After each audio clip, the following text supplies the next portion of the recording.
Halo, selamat datang kembali di perkuliahan MA 2111 Dasar-Dasar Matematika. Pada video kita kali ini kita akan membahas prinsip induksi matematika. Mungkin kita sedikit review apa yang biasanya kita sebut dengan induksi matematika. Kurang lebih kita punya pernyataan yang melibatkan bilangan asli n. Dan kita ingin membuktikan bahwa Pn ini benar untuk setiap n asli. Nah, untuk membuktikan bahwa si Pn ini benar untuk setiap n asli, ternyata kita cukup menunjukkan bahwa P1 benar. Kemudian kita perlu menunjukkan bahwa dengan mengasumsikan PK benar, maka PK plus 1 juga benar.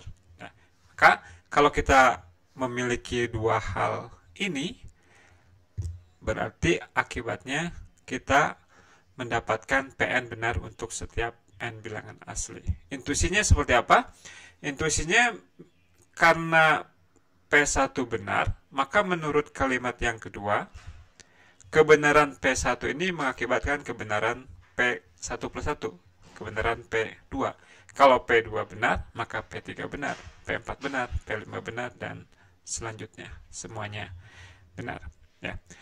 Nah, mungkin kita bertanya, apa yang melandasi kenapa kita boleh menggunakan prinsip induksi matematika? Ternyata prinsip induksi matematika ini ekuivalen dengan apa yang disebut dengan aksioma keterurutan bilangan asli. Nah, yang namanya aksioma itu adalah suatu pernyataan yang kita terima kebenarannya tanpa bukti. Karena ingat bahwa kita tidak bisa selalu terus-menerus menuntut bukti dari suatu pernyataan. Karena kita harus mulai dari suatu pernyataan yang kita anggap benar.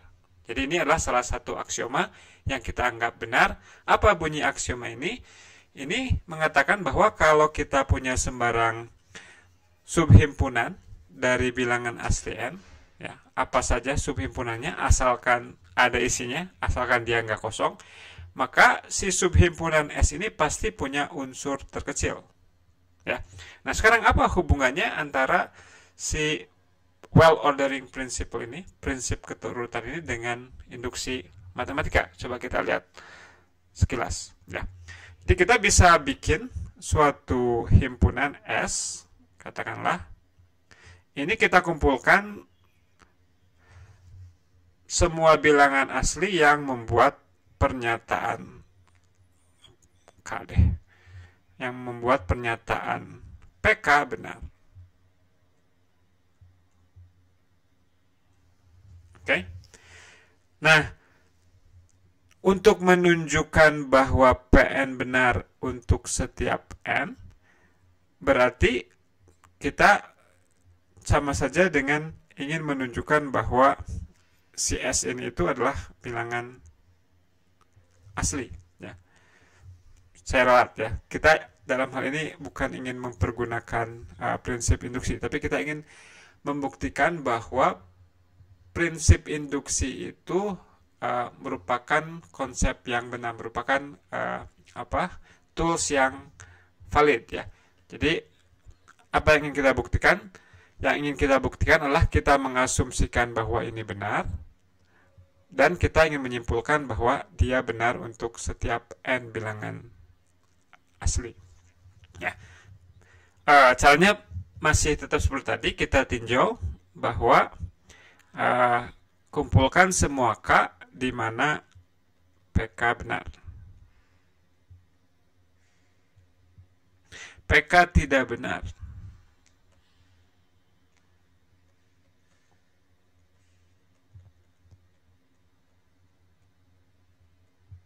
Oke. Nah, kita pakai argumen kontradiksi. Andaikan si Pn ini nggak benar untuk setiap n. Jadi andai ada n0 sehingga Pn0 tidak benar.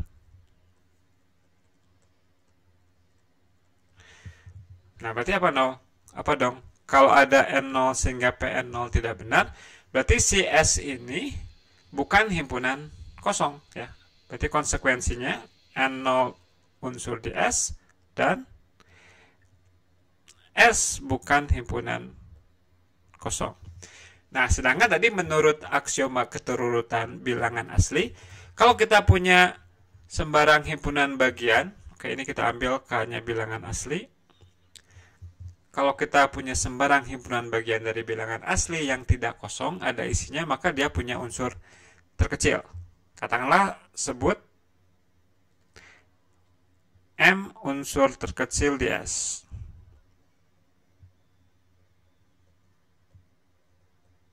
Oke. Nah, sekarang M mungkin satu enggak? Pertanyaannya, apakah satu unsur terkecil di S? Atau kita bisa tanya lebih kita tanya dengan cara lain, apakah satu unsur di S? Apakah P1 tidak benar? Oh, tadi kan P1 benar. Ya. Berarti karena satu bukan unsur di S, berarti M tidak sama dengan 1. M harus lebih besar dari 1. Ya. Kenapa? Karena P1 benar, sedangkan PM salah. Ya. Oke. Nah, bagaimana dengan PM-1?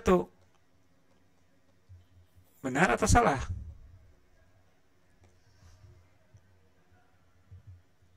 Oke. Berarti kalau M lebih besar dari 1, akibatnya M-1 dia merupakan bilangan asli. Berarti kan M-nya minimal 2. Berarti M-1 minimal 1. M-1 bilangan asli. Oke. PM-1 benar nggak? Andaikan salah, kenapa? Andaikan salah, M-1 ini akan merupakan unsur S. Ya. Karena kan tadi bilang si S ini kita kumpulkan semua bilangan asli yang membuat PK salah. Nah, kalau PM-1 salah, berarti M-1 unsur DS. Akan tetapi tadi M adalah unsur terkecil DS. Ya. Jadi, nggak mungkin, kayak mungkin atau sudut pandang lainnya gini, karena M-1 kurang dari M, haruslah PM-1 benar.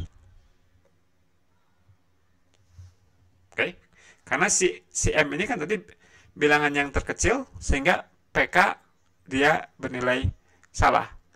Karena M-1 lebih kecil dari M, berarti PM-1 harus benar. Ya. Nah, akan tetapi, ini PK mengakibatkan PK plus 1. Ya. Tapi ini akibatnya, P dari M-1 tambah 1, PM benar. Loh, gimana? Kan tadinya katanya asumsinya apa? Asumsinya PM salah karena M unsur terkecil di S. Ya, jadi ada kontradiksi. Kontradiksi dengan fakta tadi bahwa PM itu salah. Ya. Berarti apa dong yang mengakibatkan kontradiksi ini? Yang mengakibatkan kontradiksi ini, ya ini adalah ada pengandaian yang mengatakan bahwa si S ini bukan himpunan kosong. Berarti haruslah apa? Haruslah S himpunan kosong. Tapi apa artinya S himpunan kosong? Berarti nggak ada K yang membuat PK salah. Artinya PK selalu benar untuk setiap K. PN benar untuk setiap N. Jadi seperti itu ya. Kenapa kita boleh menggunakan prinsip induksi matematika. Oke. Nah, ini sudah kita bahas barusan. Untuk membuktikan induksi matematika, tunjukkan P1 benar, kemudian asumsikan PK benar, dan tunjukkan PK plus 1 benar. Jadi ini kayak efek domino. Anda bayangkan bagaimana caranya Anda ingin mengatur domino-domino, sehingga ketika domino yang pertama Anda sentil, maka semua domino jatuh. Ya. Maka susunan yang perlu Anda pastikan adalah Anda pastikan setiap kali satu domino jatuh, dia akan membuat domino berikutnya jatuh. Nah, ini analog dengan pada prinsip induksi matematika tadi. Ketika PK benar, dia mengakibatkan PK plus 1 benar. Nah, sehingga untuk meruntuhkan seluruh domino, kita cukup runtuhkan domino yang pertama. Atau dalam induksi matematika cukup kita tunjukkan bahwa kasus dasarnya P1 juga benar. Oke, kita lihat contoh. Biasanya contoh yang standar adalah penjumlahan dari 1 sampai N. Ya, kita coba sedikit yang berbeda. Kita ingin membuktikan bahwa 6 membagi 7 pangkat N kurang 1 untuk setiap N. Ya. Pertama, kita cek kasus dasar. N sama dengan 1, masukkan N sama dengan 1, 7 pangkat 1 kurang 1 sama dengan 6. Kan kita bilang bahwa jelas 6 membagi 6 ini. Jadi kasus dasar terpenuhi. Kemudian untuk langkah induktif, kita asumsikan pernyataan KK benar. Apa arti pernyataan KK benar? Artinya pernyataan ini ketika N-nya sama dengan K, dia bernilai benar. Berarti 6 membagi 7 pangkat K dikurangi 1. Nah, ini bisa kita tulis ulang pernyataan ini sebagai 7 pangkat K dikurangi 1 sama dengan 6 kali sesuatu. 6 kali M untuk setiap bilangan bulat M. Nah, sekarang Anda coba, kalau Anda mengasumsikan ini benar, bagaimana Anda bisa membuktikan bahwa 6 habis membagi 7 pangkat K plus 1 kurang 1. Ya, oke. Jadi kita asumsikan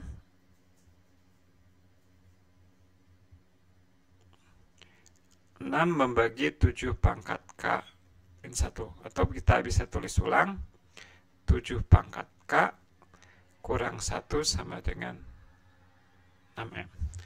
Nah, apa yang kita inginkan? Kita ingin menunjukkan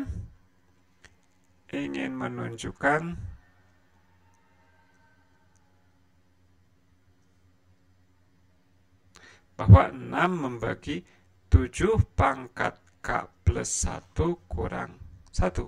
Ya. Nah, tadi kita mengasumsikan ini. Artinya, informasi ini boleh kita pergunakan ketika kita ingin membuktikan hal ini. Ya. Nah, sekarang somehow kita harus bisa memakai fakta ini. Entah gimana caranya. Ya. Misalkan kita tuliskan 7 pangkat K plus 1 kurang 1.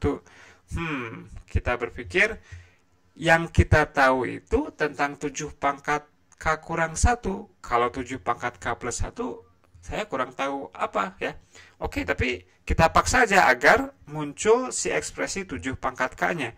7 pangkat K kita paksa muncul, dikali 7 dikurang 1. Oh, sekarang si 7 pangkat K itu bisa kita tulis menyendiri dengan memindahkan min 1-nya ke sebelah kanan. Berarti si 7 pangkat K-nya apa? Dia sama dengan 6M ditambah 1. 6M ditambah 1 dikali 7 dikurang 1. Kita bongkar. 6M dikali 7 ditambah 7 dikurangi 1. Berarti 6 dikali 7M, 7 kurang 1 adalah 6, dan ini adalah 6 dikali 7M ditambah 1. Nah, ini menunjukkan bahwa si 7 pangkat K plus 1 kurang 1 juga merupakan kelipatan 6. Ya, berarti kita berhasil menunjukkan bahwa 6 habis membagi 7 pangkat K plus 1 kurang 1. Dan menurut induksi matematika, akibatnya 6 membagi 7 pangkat N dikurangi 1 untuk setiap N. Oke, kemudian ada yang disebut dengan induksi kuat. Ya. Nah, perbedaan antara induksi biasa dengan induksi kuat adalah bahwa pertama, untuk kasus dasarnya, sama-sama kita mulai dengan P1 benar. Ya. Nah,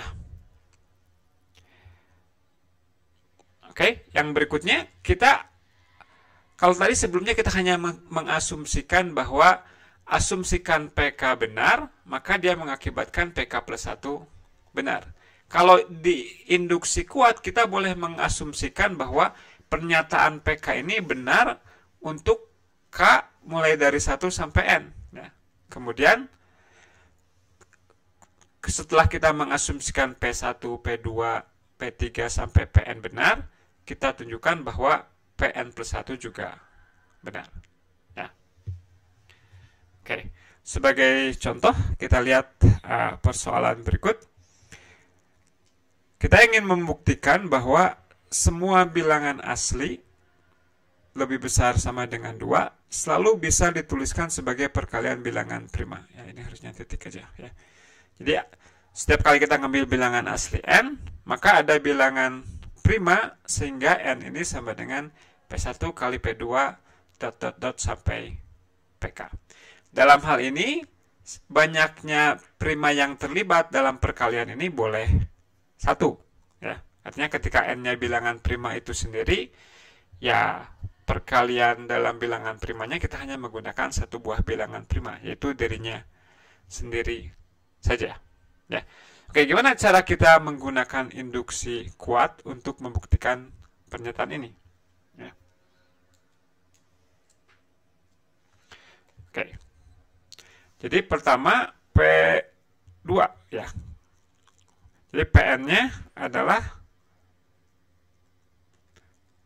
untuk N lebih besar sama dengan 2, N selalu bisa dituliskan sebagai perkalian dari bilangan prima. Nah, di sini juga contoh yang cukup baik untuk menunjukkan bahwa si kasus dasarnya itu nggak harus mulai dari 1. Kalau di statementnya mulai dari 2, maka kasus dasarnya mulai dari 2. Ya. Sekarang, bagaimana dengan 2? Apakah betul 2 bisa dituliskan sebagai perkalian dari bilangan prima? Iya, karena 2 adalah bilangan prima. Kalau 2 bilangan prima, tentunya ya dia bisa dituliskan sebagai dirinya sendiri, dan itu dianggap sebagai perkalian dari satu buah bilangan prima, yakni dirinya sendiri. Ya. Nah, kemudian asumsikan 2, 3 sampai K bisa dituliskan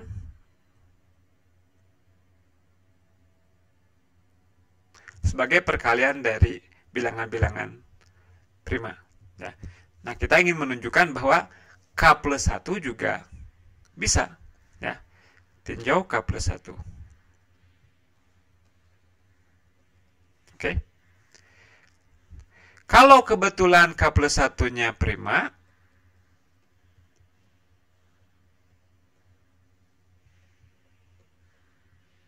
ya sudah selesai.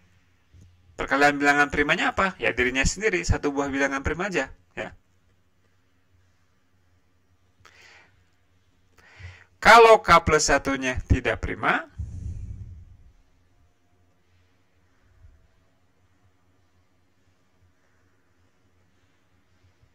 apa artinya tidak prima? Artinya dia punya faktor yang lain yang lebih besar dari 1. Berarti kalau K plus 1 tidak prima, si K plus 1 ini bisa kita tuliskan sebagai A kali B dengan A dan B-nya kedua-duanya di antara 1 dan K plus 1. Ya. Nah, kurang dari K plus 1 itu bisa kita tuliskan juga A dan B-nya lebih kecil sama dengan K. Nah, karena si A ini, oke, dan ini juga lebih besar dari satunya, bisa kita tuliskan sebagai lebih besar sama dengan 2. Ya.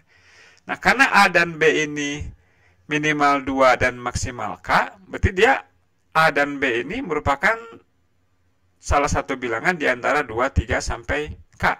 Padahal tadi asumsinya semua bilangan-bilangan ini bisa kita tuliskan sebagai perkalian bilangan prima. Jadi menurut hipotesis induksi, A bisa kita tuliskan sebagai P1, P2, PS dengan semuanya prima, P1 sampai PS-nya. B bisa kita tuliskan sebagai Q1, Q2, Qt. Ya, kita nggak tahu jumlahnya, S-nya berapa, T-nya berapa. Kita pakai variabel S dan T. Ya. Kenapa bisa kita tuliskan seperti ini? Karena menurut asumsi, semua bilangan di antara 2 sampai K itu bisa kita tuliskan sebagai perkalian bilangan prima. Ya. Nah, si AB ini memenuhi kriteria ini. Dia di antara 2 dan K. Berarti A-nya bisa dituliskan, B-nya juga bisa dituliskan. Nah, akibatnya apa? Kalau masing-masing A dan B bisa dituliskan, berarti perkalian AB itu juga merupakan perkalian bilangan prima.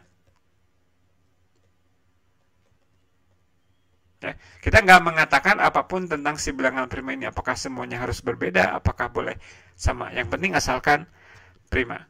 Nah, si A kali B ini kan tadi sama dengan K plus 1. Berarti konsekuensinya apa? Konsekuensinya adalah A kali B bisa kita tuliskan sebagai perkalian bilangan prima. Ya. Maka menurut induksi kuat, semua bilangan asli bisa kita tuliskan sebagai perkalian dari bilangan prima. Oke.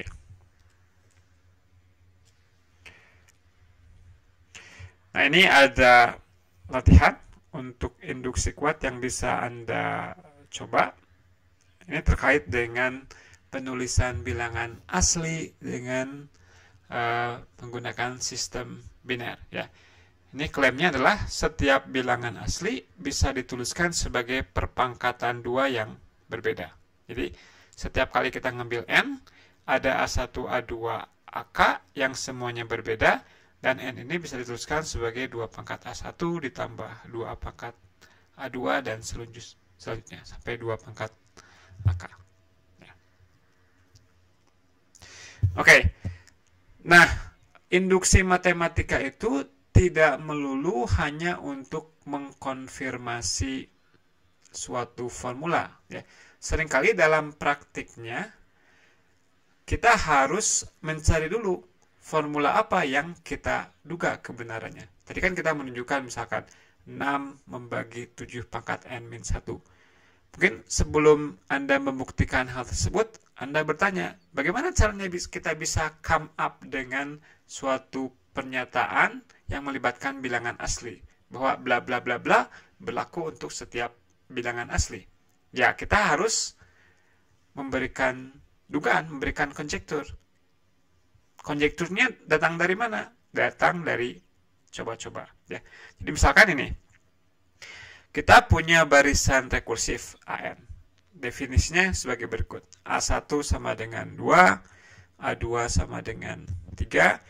Kemudian suku berikutnya bisa kita dapatkan dari 3 kali suku sebelumnya dikurangi 2 kali suku sebelumnya lagi. Ya, begitu. Oke. Nah, yang ingin kita ketahui adalah bisa nggak kita mendapatkan formula untuk AN. Jadi kita ingin mendapatkan AN itu sekian N misalkan. Berapa ya?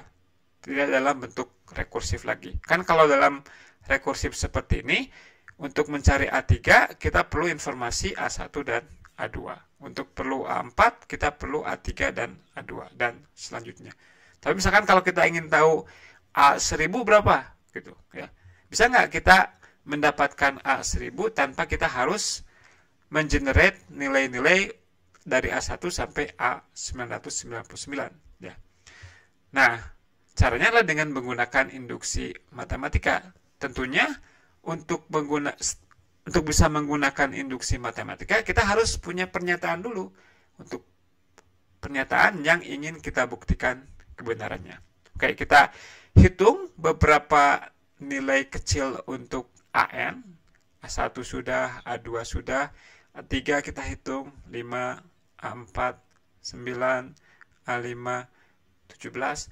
Dari angka-angka ini 2, 3, 5, 9, 17, mungkin kita bisa punya dugaan. Kira-kira apa ya hubungan antara si indeks 1 ini dengan angka 2 ini. Indeks 2 ini dengan 3. Indeks 3 ini dengan 5. 4 dengan 9. 5 dengan 17 ya. Oke. Jadi tadi A1 sama dengan 2. A2 sama dengan 3. A3 sama dengan 5. A4 sama dengan 9. A5 sama dengan 17. Ya, Anda nyoba-nyoba dulu. Apa nih polanya? Ya. Nah, kalau dilihat-lihat, ini sama dengan 2 pangkat 1 kurang 1 tambah 1. Yang ini 2 pangkat 2 kurang 1 tambah 1. 2 pangkat. Oke. 2 pangkat. Betul? Nah, kalau Anda melihat dalam bentuk ini, apa konjektur yang bisa Anda sampaikan tentang AN? AN sama dengan 2 pangkat N-1 ditambah 1. Nah, setelah Anda punya dugaan ini, Anda boleh mencoba membuktikannya dengan menggunakan induksi matematika. Ya. Nah, jadi dalam situasi yang nyata, pernyataan yang ingin dibuktikannya tidak selalu dihidangkan sudah jadi, ya. Anda harus nyari dulu sendiri apa yang ingin dibuktikan. Barulah kita bisa membuktikan pakai induksi matematika. Oke, berikutnya ada contoh yang menarik ini. Kita ingin menunjukkan bahwa si ekspresi ini selalu merupakan bilangan bulat genap untuk setiap bilangan asli N. Ya. Kita coba masukin N-nya sama dengan 1. Ya. Berarti alfanya ini, betanya itu, kalau kita jumlahkan, alfa pangkat 1 tambah beta pangkat 1, hasilnya 6. Betul, genap. Ya. Nah, berikutnya kita mencoba katakanlah pakai induksi kuat, ya. Pakai induksi kuat, kita lihat bahwa FK plus 2, ya. Oke. Mungkin kita kotret langsung aja. Di Fn sama dengan alfa pangkat N ditambah beta pangkat N. Alfanya 3 tambah akar 5. Betanya 3 dikurangi akar 5. Ya. Kita lihat-lihat alfa kuadrat dia sama dengan 9 tambah 5 dikurang 6 akar 5. Beta kuadrat sama dengan 9 tambah 5, ini tambah, dikurang 6 akar 5. Sehingga kalau kita jumlahkan, alfa kuadrat tambah beta kuadrat sama dengan 28. Ada yang keliru? Oke, kita kembali ke sini. Nah, FK plus 2 sama dengan kita tulis ulang, ini alfa pangkat K dikali alfa kuadrat, ya. Nah, ini kita perlu tunjukkan bahwa alfa kuadrat sama dengan 6 alfa dikurangi 4. Betul gitu? Alfa kuadrat. Ya, kalau kita lihat, alfa kuadrat adalah ini. 14 tambah 6 akar 5. Kemudian 6 alfa adalah 18 tambah 6 akar 5. Berarti 6 alfa kurang 4 sama dengan alfa kuadrat. Sehingga tadi ketika kita ingin meninjau alfa pangkat K plus 2 ditambah beta pangkat K plus 2, kita faktorkan alfa kuadrat, kemudian alfa pangkat K ditambah beta pangkat K, beta kuadrat. Alfa kuadratnya ini, beta kuadratnya juga sama. Alfa K, 6 alfa kurang 4, ditambah beta K, 6 beta dikurangi 4. Jadinya kita peroleh 6 alfa pangkat K plus 1, 6 beta pangkat K plus 1, dikurangi 4 alfa pangkat K tambah beta pangkat K. Ya. Nah, kalau kita pakai induksi matematika, kita misalkan bahwa P2 bla bla bla PK plus 1 benar. Ya. Jadi ini bulat genap, ini bulat genap, maka akibatnya ekspresi ini juga merupakan bilangan bulat yang genap. Ya. Apakah argumen kita valid? Oke. Perhatikan, kita coba bagaimana proses kita menyimpulkan hal ini untuk n yang kecil. Ya, tadi alfa tambah beta, oke, ya. Katakanlah kita ingin menunjukkan alfa kuadrat tambah beta kuadrat. Kalau menurut argumen ini, ya, kita memerlukan fakta bahwa untuk perpangkatan, untuk dua bilangan sebelumnya, pernyataan tersebut harus benar juga. Ya. Nah, berarti untuk alfa kuadrat tambah beta kuadrat, kita nggak bisa mempergunakan argumen ini. Karena kita memerlukan kebenaran untuk, ya, nggak ada, ya. Maksudnya, kan kalau K tambah 2-nya 2, berarti harus benar untuk pangkat 1 dan harus benar untuk pangkat 0. Nah, dengan demikian, untuk contoh soal ini, si kasus dasarnya memerlukan dua informasi. Kita harus cek secara manual alfa tambah B benar dan alfa kuadrat tambah B kuadrat juga benar. Jadi kebetulan kita sudah cek sebetulnya, ya. Tapi harus kita state bahwa ini adalah 28 dan merupakan bilangan bulat yang genap. Nah, akibatnya nanti ketika kita ingin membuktikan untuk alfa pangkat 3 tambah beta pangkat 3, menurut argumen ini, kita akan memerlukan ini bulat dan ini bulat. Jalan. Untuk pangkat 4, kita memerlukan argumen untuk pangkat 3 dan untuk pangkat 2-nya jalan. Tapi itu juga berlaku. Ya, jadi, dalam hal ini si kasus dasarnya perlu kita tunjukkan kebenaran untuk K sama dengan 1 dan untuk K sama dengan 2. Oke. Nah, berikutnya kita coba membuktikan dengan induksi pernyataan ini, ya, bahwa 1/1 kuadrat tambah 1/2 kuadrat sampai 1/n kuadrat kurang dari 2. Ya. Oke. 1/1 kuadrat tambah 1/2 kuadrat tambah 1/n kuadrat lebih kecil dari 2. Untuk n sama dengan 1, 1/1 kuadrat lebih kecil dari 2. Oke. Ya. Asumsikan untuk n sama dengan k. Berarti apa?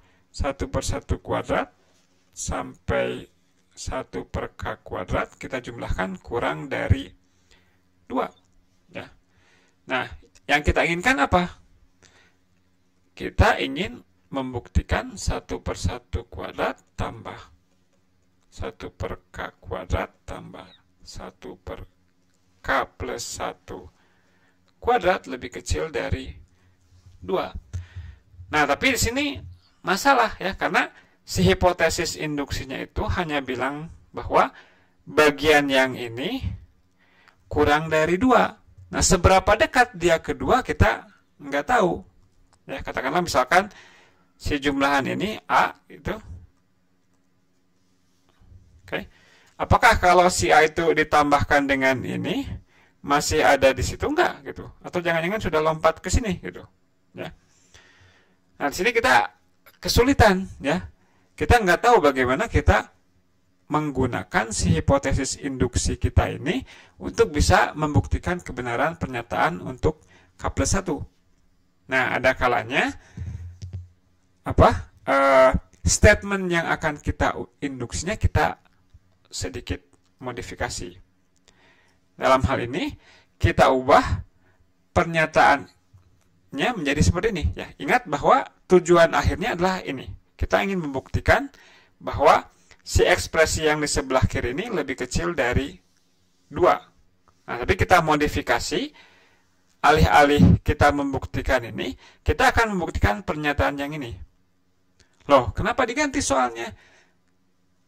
Meskipun soalnya diganti, tetapi kalau pernyataan ini benar, mengingat 1/n ini positif, berarti si 2 dikurangi 1/n akan kurang dari 2. Akibatnya tetap kita akan memperoleh pernyataan yang ini. Ya. Nah, tapi setelah kita ganti statement induksinya seperti ini, maka proses induksi matematikanya menjadi lebih mudah dan Anda bisa baca lebih detail bagaimana argumennya. Ya. Oke, kemudian Anda bisa punya banyak soal latihan ya untuk melancarkan induksi matematika Anda. Ada induksi biasa, ada induksi kuat. Ya, silahkan Anda coba. Ya. Mungkin demikian perjumpaan kita kali ini. Terima kasih atas perhatiannya. Sampai jumpa lagi di materi selanjutnya. Terima kasih.